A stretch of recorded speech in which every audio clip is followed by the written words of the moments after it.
something to me. Can't you see that? He means something to me. We'll never see him again, will we? What I'm going to say now might save his life. There has been yet another sighting of the creature that some people are now calling Harry! Harry? Since when does he have a name? Since right now.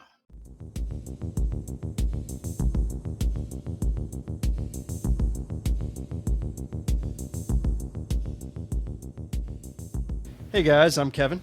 I'm Jake. And this is Movie Matters. Today we're talking about the drastically different from our last movie, Blue Velvet. We're talking about Harry and the Hendersons from 1987, family flick that is awesome. I love this movie. I've watched it as a kid a handful of times. The best way I like to describe this movie is it's like the hippie Pacific Northwest anti-hunting, anti-gun, vegetarian 80s film. Mm-hmm. Pretty much, what do you think, Jake? Yeah, like, it's so different from other 80s movies, but it's so good, and it's very awesome and very 80s. I absolutely hated it. Did you? Oh. Yeah. No way. There were a couple funny parts, but yeah, overall, it was just like... Damn. I don't know if I just wasn't properly primed for it or what, but like I could not get into it. I did not think it was particularly enjoyable, and like by the end of it I was just like, I don't know why this movie needed to be made. Interesting. Okay. Maybe it's one of those you had to see it when you were younger to really appreciate it. Yeah. I don't know. Like, to me, it was, I didn't really understand who the target audience was. Like, on the surface, it's like pretty clearly a kid's movie, or at least like a, younger people movie. But like, there's a lot of, it like straddles this weird space between like kids movie and like adult themed. And like when I say adult, I don't mean like sex. I mean like there's like pretty strong like adult kind of content in it. And again, I'm talking about like being an adult. Like the kids are like barely in the movie. And, like, most of it's focused on, like, adults doing adult things. Like, working and, like, taking contracts to hunt Bigfoot or whatever the, like, French guy does. I think he's hunting for his own, like, personal satisfaction or whatever. But, like, it's just a lot of, like, really higher level kind of content that I feel like would just be like way over kids' heads. And then plus there's like a surprising amount of swearing in it for being a kids movie. I don't know, it just felt like weird to me through the whole thing. Not that like swearing is like that big of a deal, but like if it's oriented towards kids and you're swearing, it was defeats the purpose a little. I get that. Right. Like one or two like shits or like a damn or like, it was like fine. But like there were like 12 times somebody said shit in this movie. Like it was like kind of a lot. I don't think it was PG-13, right? I'm pretty sure it's PG. PG. Yeah. PG-13 should have existed at this time. I'm pretty sure. Yeah, definitely. So yeah, I don't know. It was a little I'm pretty sure odd to me. Yeah. I don't know. I'm sure that some of our listeners are going to be like, Jake's being really picky and snotty. Like, I'm not. I do enjoy movies that are not like cinematic masterpieces. None of the things that I disliked about this movie have anything to do with like artistic merit. It's all like functional things that I just disliked about it. Yeah, more I mean- like I'm not bitching about the cinematography of Harry and the Hendersons. Like, that's not my complaint about this. And I totally get that with your, like, who is the target audience for? Is it a kid's movie? Is it an adult movie? What is it? Yeah, it's I feel like it's just confused, like, through a lot of it. I can And see like, that. it's just, yeah, I mean, I like, maybe I had to have watched it as a kid, and maybe the point is just that it's a goofy movie, and like, there's just enough content for the parents to like not blow their brains out when they're forced to watch it with their kids, and like, that's about it. Yeah. You know, maybe that's it, and I just missed the point. But I think that's it, because like as a kid, all these concepts went way over my head. Like, I haven't watched it in a number of years, and like I said, me categorizing it or like summing it up as like an anti-gun, vegetarian, anti-hunting movie. I obviously didn't pick any of that up as a kid. But I get it. Like you said, the kids are barely in it, but it's adorable. The movie's adorable. The Harry's adorable, and it's heartwarming. I don't know. It's like, yeah, and like, the overall like narrative, I think, is fine. Like, that they like befriend this creature, and then like, have to set it free in order to like do the right thing, I think is like a good message, and it's like a good message to convey to kids, and like, that trying to do the right thing even though it's sometimes hard is always best, that kind of stuff, I think, is good. yeah. I just feel like it's not, like, I don't even know. It's not even like the execution isn't bad. It's like, we'll talk about it, I'm sure, but like, the Harry suit is like awesome. Like, incredibly well done practical effect. Oh yeah, it's sick. Like, it's like a giant puppet, but also kind of isn't. Like, it's really, it's really there's cool. a guy in there. Yeah, for sure. Like his mouth and stuff has to be like a I don't know. puppet type thing, or like, I don't know how they did it, but like, really, really well done. Like, they clearly like spent money on this movie, so like, it's not like for lack of trying or anything. Like, I just feel like it didn't. I don't know. Maybe it's just didn't click for me, and I don't know. I guess that's the takeaway, is it just didn't do it for me. And that's fine. That's totally fine. Yeah. And I appreciate your honesty with it, obviously. And it's funny. I like when we contrast each other and have differing opinions. And what's funny is this movie is an Oscar-winning movie. So, I mean, it won for makeup, best makeup, from Rick Baker, who is awesome, who we know from An American Werewolf in London, where he won the first Oscar for best makeup in cinematic history. He also did a lot of the designs and makeup and stuff in the Star Wars movies from the original trilogy. He's done he did Mighty Joe Young. He's won 7 Oscars. I mean, he's a legend. But it's like you said, it's the makeup and the costume is super well done. I mean, it was made for $10 million. It didn't make a ton of money at the box office. It competed pretty much directly with The Untouchables in '87. Okay. The Untouchables didn't make a shit ton of money, but it made more money than this movie. And it also competed 2 weeks before with Beverly Hills Cop 2, which made a ton of money. Yeah. So it had a lot of competition. And we saw it in the trailer. We watched the trailer before this, and we show it in the beginning clip of all of our videos and podcasts. Is this trailer doesn't show Harry at all, and the filmmakers deliberately kept him out of the marketing material, which is very interesting. Only glimpses of him are shown. You don't even see the full front view of him in that trailer we watched, which I like, but I think that also could have played in part with it not doing as well as it could have. It also really lends to your statement about it not knowing what it is.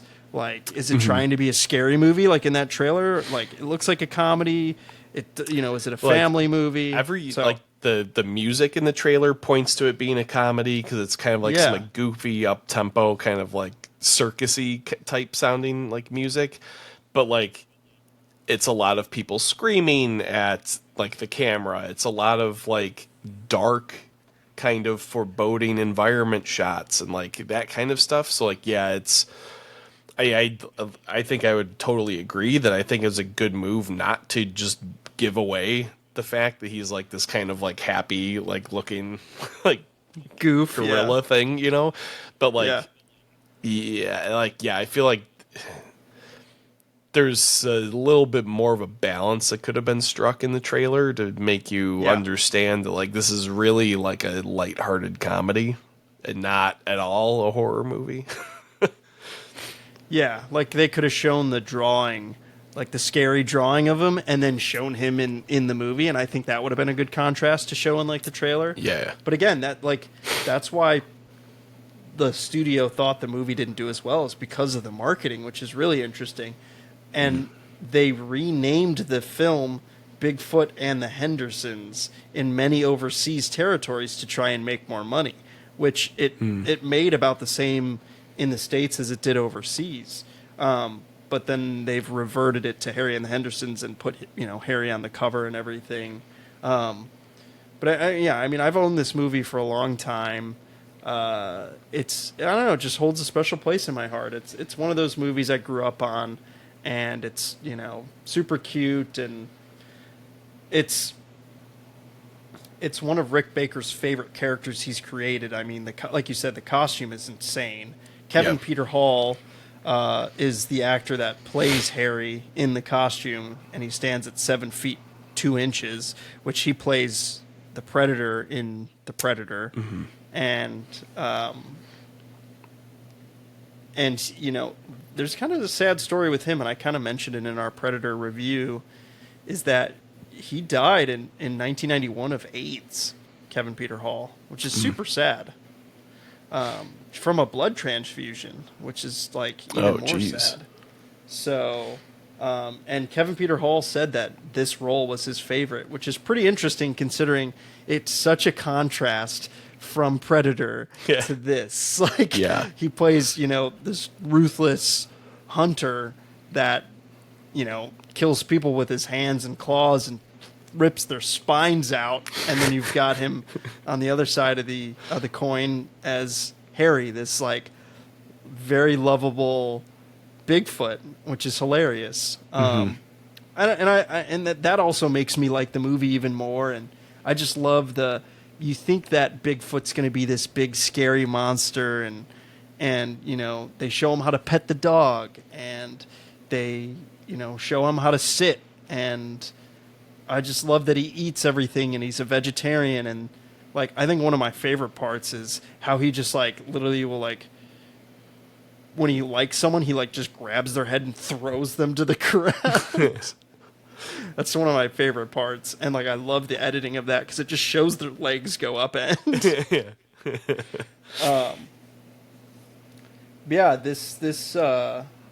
There's some really cool, like, I like how it's shot too. I mean, it's very Spielberg-esque, in my opinion. Yeah. Mm-hmm. I mean, it's produced by Amblin, which Spielberg owned. Like, specifically, there's that shot where the flashlight, John Lithgow, he drops the flashlight and it's spinning, and that light, is spinning around the house and showing the shadows of this massive creature, and it reveals Harry. And I love that. That was like such a cool shot and such a cool way to do it. Yeah. Yeah, there are a lot of really good elements to the movie. I think for the most part, all of the acting is pretty good. Like you said, like particularly like Harry's like parts are like really well done and like very believable. As far as like Bigfoot can be believable, but like, John Lithgow is really good in it. Nancy is the name of the mom, who is played by the mom from A Christmas Story. Melinda and she's, Dillon. yeah, she's like a great, 80s mom. Like she does portray she's that awesome. very well. And like the kids are okay, but like kids are never like all that great most of the time in movies, so like it's fine, it's passable. The villain is decent. I like the villain a lot. Crabby Frenchman. So good to see that a French guy is the bad guy. I like that. Jacques. Yeah. He's got a pretty good arc. Like I love the ending with him. And I guess we'll get to that where he just, the whole entire time he's trying to kill Bigfoot, and at the end basically Harry just shows him love, and it really turns him around, and I just love that. Mm-hmm. And like it goes back to where he's petting the dog. It's the same thing where he's petting the Frenchman's bald head, and it just like turns his mind around, which I love. I just, again, it's heartwarming, it's adorable, it's cute, it's funny. Mm-hmm. Did you think, with you not liking it that much, did you think it was too long? Because it's an hour and 50 minutes, which is rather long for a family comedy kids movie. I was expecting it to barely scrape an hour and 20. So like there were some parts where I was like, wow, this is dragging quite a bit. Interesting. Okay. The beginning was pretty well paced. Like the first half hour flew by for me, and I didn't even realize it. So like that was all good. Then when Harry goes missing, they drag the shit out of that, like for way too long.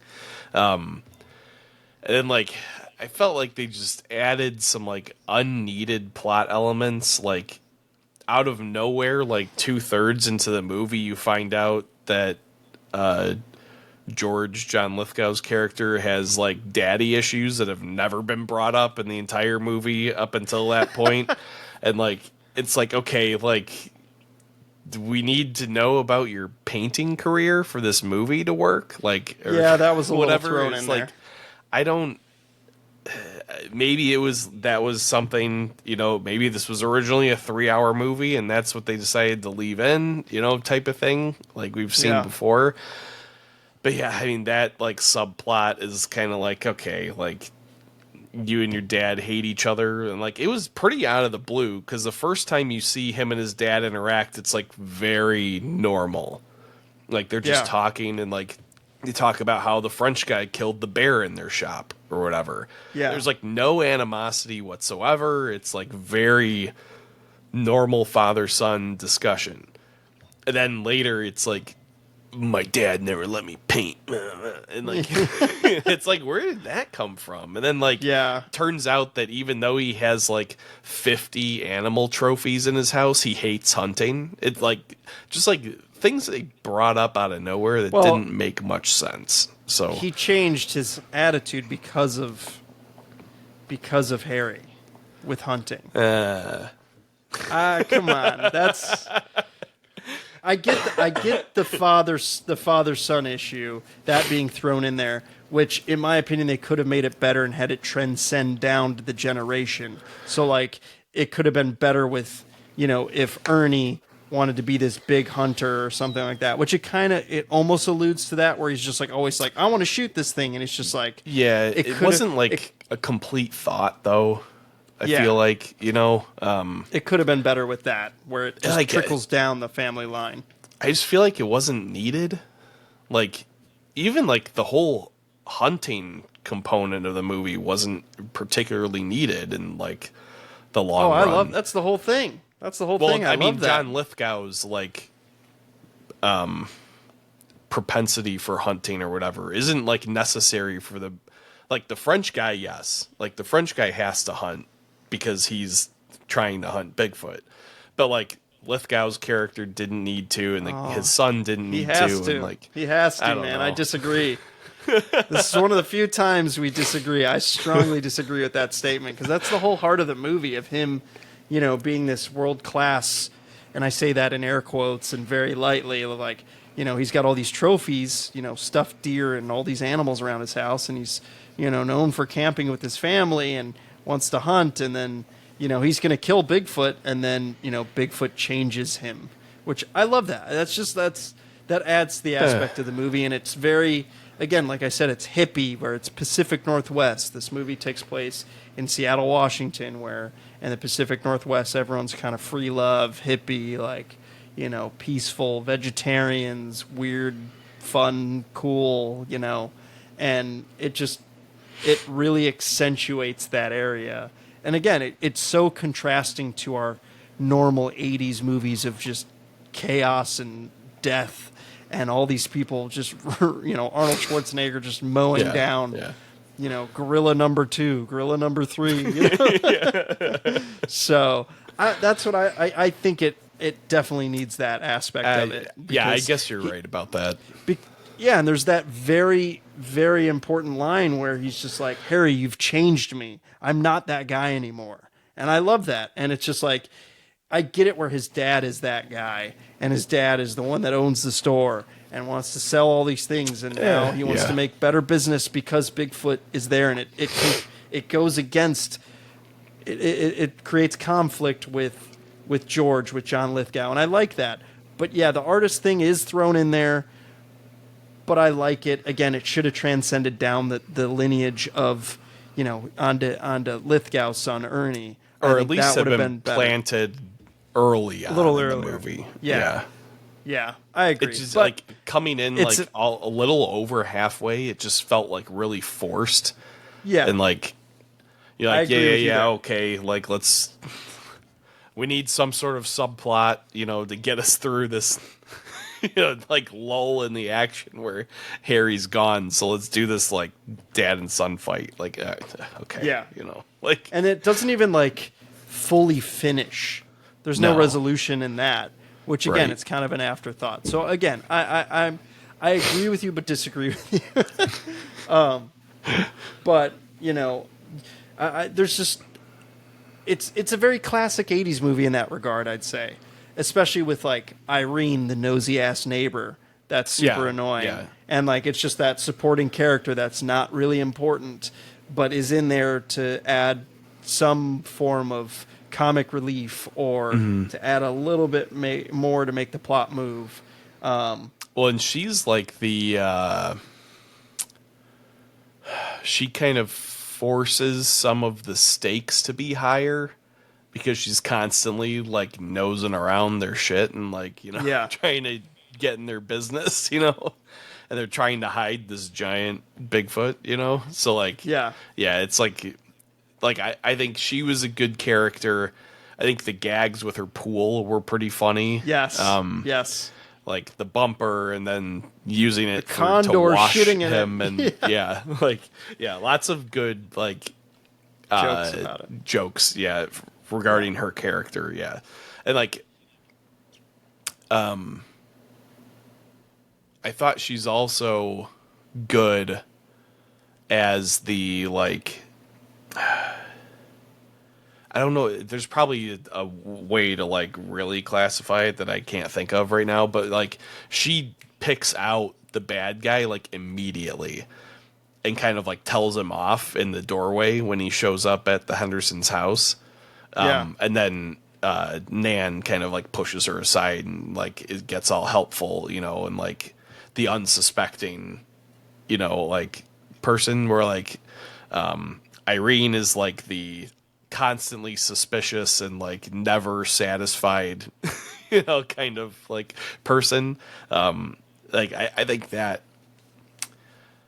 helps kind of like solidify, especially like with villains, like that, like those kind of people can always pick out, who the bad guy is, kind of thing. Yeah, and it's like, but it's also, she's so like oblivious to it, which is hilarious. She's so nosy yet oblivious, especially with Harry destroying, the Hendersons' house where, he hits his head on the like support beam and then just takes it and crushes it up, which is so cool and so well done. Like all those effects with him, basically bulldozing their house, like falling down the basement stairs and then poking his head through the ceiling, and like George pretending to do those like that exercise move, which is stupid but funny.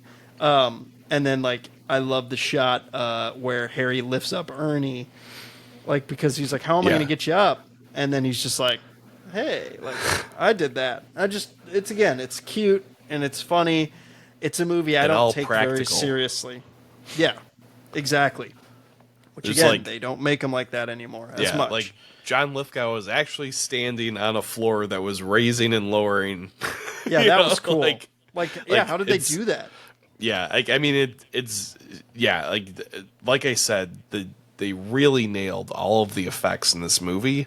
Yeah, and like a lot of them are gimmicky, like to be sure, but like they're not like they didn't like spare expense on like pulling out the stops for these gags, like that could have been done in a cheaper way, but they chose to make it this like complicated visual effect with like the floor actually bulging like underneath him while he's like actually standing on it, like nowadays it'd be some like CGI bullshit that like, and the guy probably wouldn't even be moving, he'd be like standing in a green room and it would be lame as shit. Yeah, exactly. And then I think Harry 100% would be CGI today, and it would look like dog shit. Yes. And I think that's what makes this movie hold up well, in my opinion, because I like it. It holds up because of that, because it's so practical and it still looks good. Yeah. And like a lot of the they do a good job too of only showing you the effects that they knew that they could pull off. Like they never show Harry actually like bending the metal of the car when he like pokes his head like through the top, you like hear all the noises and like you might see his face, but like you never see the metal actually like shape and bend, because that would be probably really freaking hard to do. But you get the end result of like the dome pop in the car, and like but like you said, like they actually show you when he like lifts the beam in the like door frame, which is like a really awesome effect, and like the payoff is there, Yes. So it's funny you say that, like when he always pops his head in the car, which I love that effect. They apparently the first time he does it, it's meant to look like Mount Rainier, which is a landmark in Washington. I read that as a fact. I'm like, how the hell would I pick up? I mean, obviously we're not from the Pacific Northwest or Washington / Seattle for that matter, but still, like that's pretty cool that they designed it to look like Mount Rainier. Yeah. Yeah, I mean, it's interesting because I didn't pick up on, obviously, when I was younger, the whole kind of like anti-gun thing is interesting. And maybe I'm over-exaggerating that or picking up too much on that, but like there's the line where, George's dad wants to have him draw that scary Bigfoot and put all the sightings on the map, and then, which is honestly clever marketing for his store, like I said earlier, but George responds to that and is like, you just want to allow unqualifying people to carry guns and go after Bigfoot, and like just this is going to cause chaos, which is a cool, I don't know, it's a cool allegory to, guns and everyone freaking out about guns and people having guns and the rights to carry guns and all that. I mean, again, you could look into that or not, but I thought that was pretty interesting how they did that, especially in '87, again, when it's, Predator just came out and, Running Man came out, and you got a lot of action movies. So it's pretty interesting to me. The 80s was probably the last decade where like guns were more prevalent like the idea that like dad owned a shotgun, you know, or something was like almost universal. So Yeah. like, you know, and like going back from that, it was like if you didn't own a gun, what, like, were you a communist or something? You know, so like that it's you can kind of see the scales tipping a little bit in towards is the end. 87. So Yeah. like is like the 90s is the big push to start really regulating, you know, firearms in America, at least by like the mid 90s. With mostly led by like Clinton. But like, yeah, we don't need a history lesson. Google it, people. Yeah. Yeah, I like. There's a lot to like. You know, Harry imitating the police siren, which is hilarious. Like, I love that part, and it's just, you know, when it's kind of that classic where, you know, they get to the mountain and they're trying to release Harry, and Harry doesn't want to leave, and he's like, you know, go on, get out of here, like, I hate you. And, you know, there's always that emotional, like, Air Bud style, like, you know, the dog, like, I love you, but I don't, you know, I'm trying to save your life type thing, get the hell out of here. I always think love of that. the SpongeBob episode with the seahorse.